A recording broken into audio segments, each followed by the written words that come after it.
तर आजच्या लेक्चरमध्ये आपण एनसीईआरटी मध्ये ज्याच्यावर क्वेश्चन विचारला जातो 2009 एक्झाममध्ये स्पेशली, तर तो चॅप्टर आहे कम्बिशन आणि फ्लेम.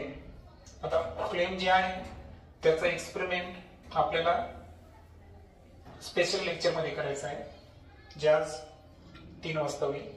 परंतु आता जे आपण सध्या एक एक्सपेरिमेंट बघायलो ते आपल्याला डेली यूज एक्सपेरिमेंट आहे, फक्त त्या मागचं सायन्स आपल्याला माहित नसतं.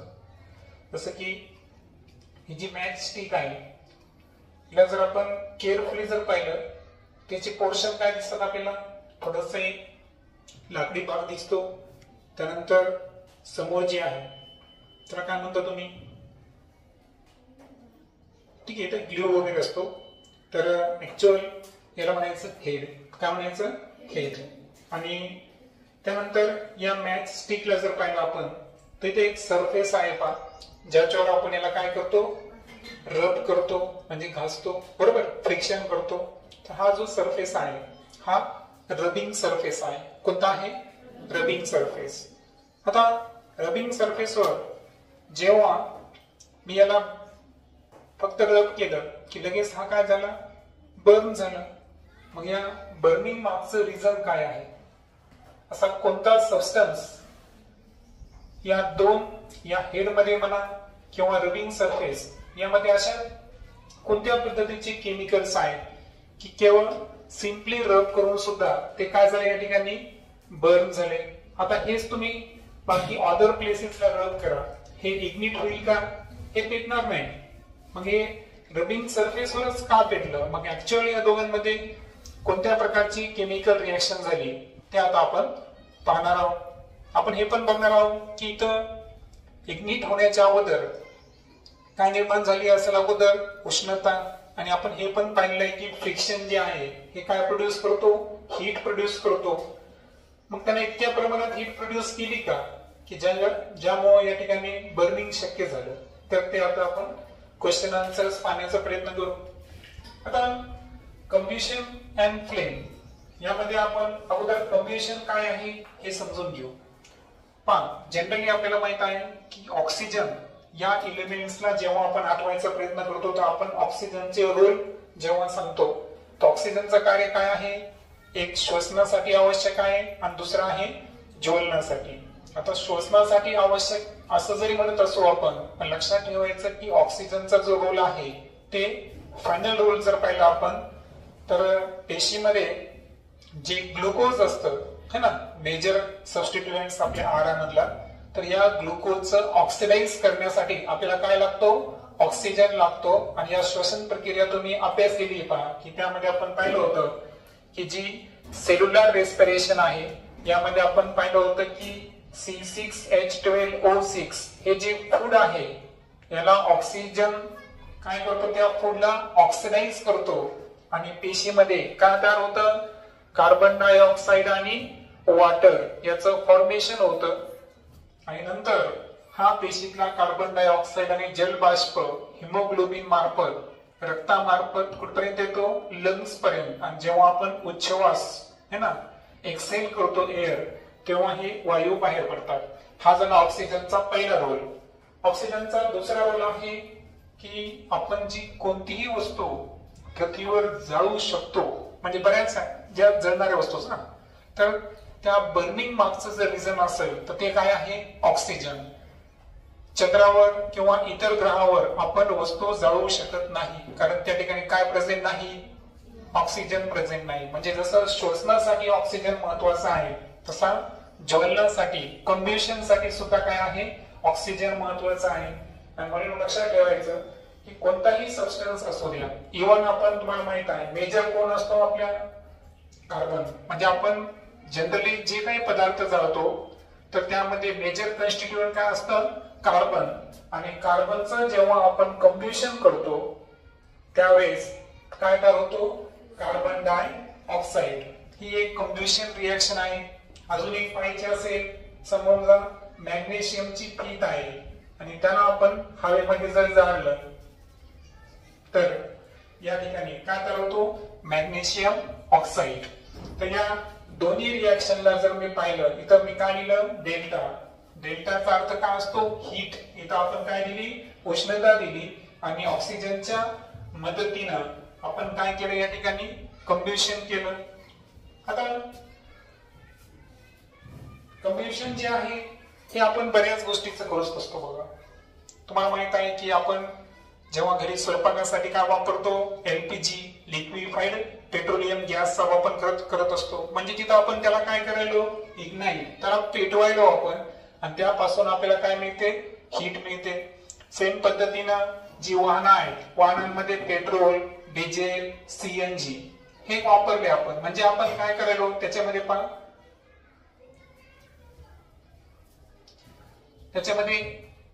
विविध वाहनांमध्ये तुम्ही जर पाहिलं तर तिथं सर्वात महत्वाचं जे इंधन असतं ते कुठं वापरलं जातं? त्या वाहनांच्या इंजिन मध्ये. मग इंजिन मध्ये काय होतं ऍक्च्युअल? तर इंजिन मध्ये होते कंब्युशनची प्रोसेस. जे इंधन आपण वापरतो पेट्रोल, डिझेल, सीएनजी हे तिथं इग्नाइट होतं, म्हणजे त्या ठिकाणी ते पेटवलं जातं. मग आता आपली कन्सेप्ट आहे इग्निशन टेम्परेचर. आता अगोदर टेम्परेचर काय माहिती तुम्हाला? टेम्परेचर म्हणजे काय? तापमान, बरोबर. जसं की आपल्या बॉडीचं रेग्युलर टेम्परेचर किती आहे? 37 डिग्री सेल्सिअस. त्यामध्ये हवेतलं तापमान जर पाहिलं आपण तर असेल 30 अंश डिग्री सेल्सिअस है ना. त्याचे वेगवेगळे एकक डिग्री सेल्सिअस, फॅरेनहाइट आणि त्यानंतर अजून केल्विन जे की एसआय युनिट आहे. हे आपण डिस्कस केलेलं आहे. तर टेम्परेचर तुम्हाला माहित आहे. इग्निशन म्हणजे काय? की जेव्हा एखादी वस्तू पेट घेते म्हणजे ती काय झाली? इग्नाइट झाली. मग आता इग्निशन टेम्परेचर काय आहे? तर इग्निशन टेम्परेचर हे असं मिनिमम टेम्परेचर आहे की ज्या मिनिमम टेम्परेचरला एखादी वस्तू जर पेट घेत असेल तर निश्चितच त्या टेम्परेचरला त्या वस्तूचं काय म्हणायचं? Ignition temperature. येते लक्षात? म्हणजे कोणताही सबस्टन्स कंबिस्टेबल ज्वलनशील पदार्थ जेव्हा जळतो म्हणजे इग्नाइट होतो तर ज्या मिनिमम टेम्परेचरला तो इग्नाइट होईल त्या टेम्परेचरला काय म्हणायचं? Ignition temperature. आता आपल्याला आज जे मी तुम्हाला मॅच स्टिक बद्दल बोललो होतो तर या मॅच स्टिकचं थोडी आपण हिस्ट्री पाहू. तर मॅच स्टिकचा सर्वप्रथम वापर जो आहे ना तो सुरू झाला होता पहा इजिप्त देशामध्ये. कोणत्या देशामध्ये? इजिप्त देशामध्ये. आता या इजिप्त देशामध्ये झालं काय? तर 5000 वर्षापूर्वी जर पाहिलं आपण तर सुरुवातीच्या ज्या मॅच स्टिक होत्या तर त्यामध्ये पाईन वूड याचे पीसेस वापरले जायचे आणि त्यामध्ये कशाचा वापर केला जायचा? सल्फरचा म्हणजे गंधकाचा वापर केला जायचा आणि त्यापासून त्यांनी काय केलं होतं? काय बनवली होती? Match stick. अश्मयुगामध्ये गेलो आपण तर आपल्याला माहित आहे की जे गारगोटीचे दगड आहेत ते एकमेकावर घासून काय निर्माण करायची? अग्नी निर्माण करायचा आणि त्याचा वापर व्हायचा. पण मॅच स्टिकचा इतिहास जर पाहिला तर किती जुना आहे? 5000 वर्षापूर्वीचा आहे आणि त्यामध्ये पाईन वूड आणि कशाचा वापर केला जायचा?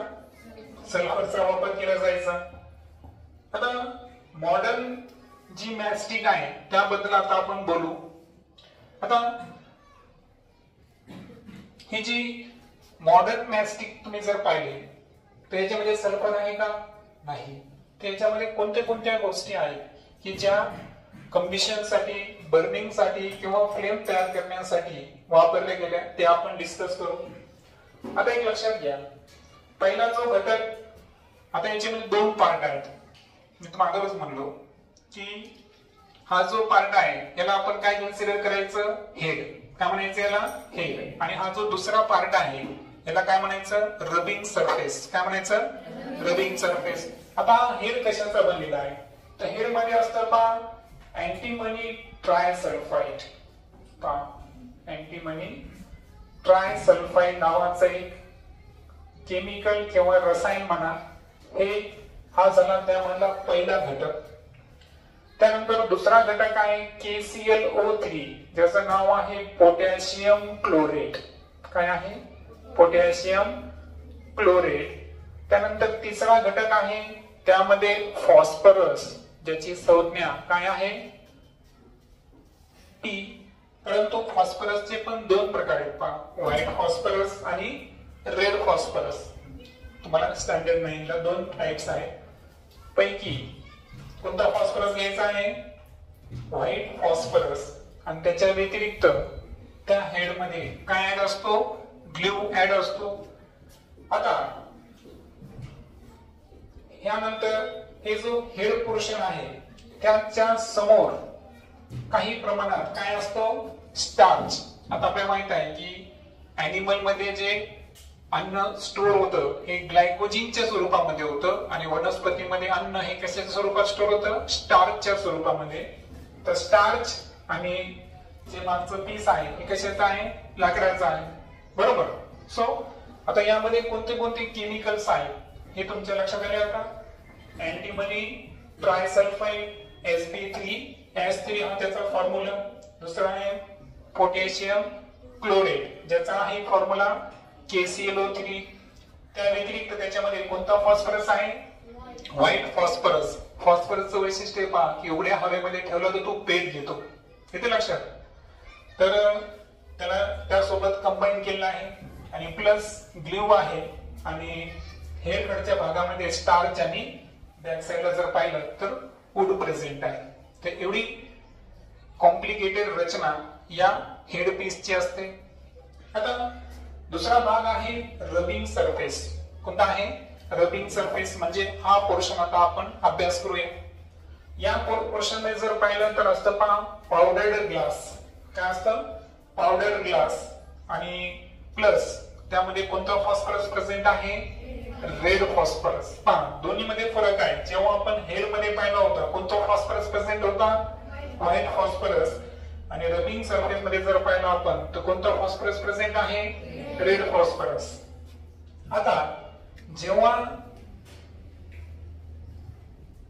मी काय करतोय की या रबिंग सरफेस वर मी स्टिक घासली, यामध्ये काय झालं? सर्वप्रथम झालं पहा की जो रेड फॉस्फरस आहे त्याचं रूपांतर कशामध्ये झालं? White phosphorus. व्हाईट फॉस्फरस कुठे प्रेझेंट होता? हेड मध्ये. रेड कुठे होता? Rubbing surface. रबिंग सरफेस मध्ये जो रेड फॉस्फरस होता त्याचं रूपांतर कशामध्ये झालं? अगोदर व्हाईट फॉस्फरस मध्ये झालं. त्यानंतर जे व्हाईट फॉस्फरस आहे त्याची रिएक्शन होते पहा कोणासोबत? पोटॅशियम क्लोराइड सोबत. कोण आहे तो? KClO3. आता व्हाईट फॉस्फरस KClO3 सोबत रिॲक्ट होऊन तिथं काय निर्माण होते? हीट, म्हणजे उष्णता निर्माण झाली. उष्णता निर्माण झाल्यानंतर काय झालं माहितीये का? त्या उष्णतेमुळे कोणी पेट घेतला? अँटीमनी ट्रायसल्फाइडनं, ज्याचा फॉर्म्युला आहे Sb2S3. या अँटीमनी ट्रायसल्फाइड काय झाला? इग्निट झाला. म्हणजे तिथं काय झालं? त्याचं ज्वलन, कंबशन सुरू झालं. म्हणजे फायनली ज्या केमिकल सबस्टन्सनं इग्निशन झालं तो कोणता होता? अँटीमनी ट्रायसल्फाइड. आणि यानंतर कंबशनची प्रोसेस काय झाली? स्टार्ट झाली. तर अशा पद्धतीनं ही जी सिंपल जरी तुम्हाला मॅचस्टिक वाटत असेल पण याची जी रिॲक्शन आहे ती थोडीशी कशी आहे? कॉम्प्लिकेटेड आहे. त्यामधल्या सगळ्या गोष्टी आपल्याला माहित पाहिजे. ओके, तर लक्षात आलं? पुन्हा एकदा रिवाइज करतो मी की जे मॉडर्न मॅचस्टिक आहे त्याचे दोन पार्ट्स आहेत. एक आहे हेड आणि दुसरा आहे रबिंग सरफेस. हेड जे आहे यामध्ये antimony ट्रायसल्फाइड along with potassium chloride. त्या ठिकाणी काय प्रेझेंट आहे? व्हाईट फॉस्फरस आणि ग्लू. आणि त्यासोबतच प्रेझेंट आहे स्टार्च आणि वूड. रबिंग सरफेस मध्ये असतात पावडर ग्लास. आणि कोणता फॉस्फरस आहे? Red phosphorus. जेव्हा आपण रब केलं सर्वप्रथम रेड फॉस्फरसचं रूपांतर कशामध्ये झालं? व्हाईट फॉस्फरस मध्ये. त्यानंतर व्हाईट फॉस्फरसची रिॲक्शन कोणासोबत झाली? पोटॅशियम क्लोराइड सोबत. पोटॅशियम क्लोराइडनं काय प्रोड्यूस केली? हीट. या हीटमुळे कोण इग्नाइट झाला?